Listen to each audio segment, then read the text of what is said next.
Қайырлы күн баршаңызға. Құрамында сливки де қант та жоқ табиғи балмұздақ дайындаймыз. Алдымен бананды алып, турап тарелкаға салып, мұздатқышқа 3-4 сағатқа салып қоямыз.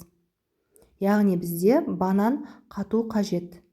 Қатырылған бананды алып, блендерге салып, қатты жылдамдықта еземіз. Яғни бізде бананымыз қатырылған болғандықтан блендерді барынша қатты жылдамдыққа қоямыз. Блендермен езілген кезде бізде қоймажың балмұздақ шығады. Яғни блендерімізді жақсылап жылдамдыққа қойып, жақсылап езіп аламыз. Яғни балмұздағымыз дайын.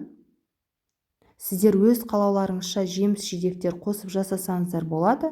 Клубника, малина, тағы басқа жемістерді салып жасап көрсеңіздер болады. Балмұздағымыздың жарты бөлігін салып аламыз ыдысқа. Екінші бөлігіне шоколадты балмұздақ дайындаймыз.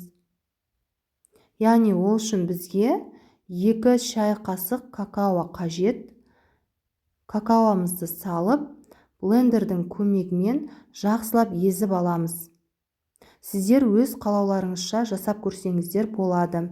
Әртүрлі жеміс-жидектер немесе осылай шоколадты балмұздақ жасап көрсеңіздер болады. Мінекей біздің шоколадты балмұздағымыз дайын. Жасап көріңіздер, өте оңай, дәмі керемет табиғи балмұздақ. Баршаңызға ас болсын, каналға тіркеліп кетіңіздер.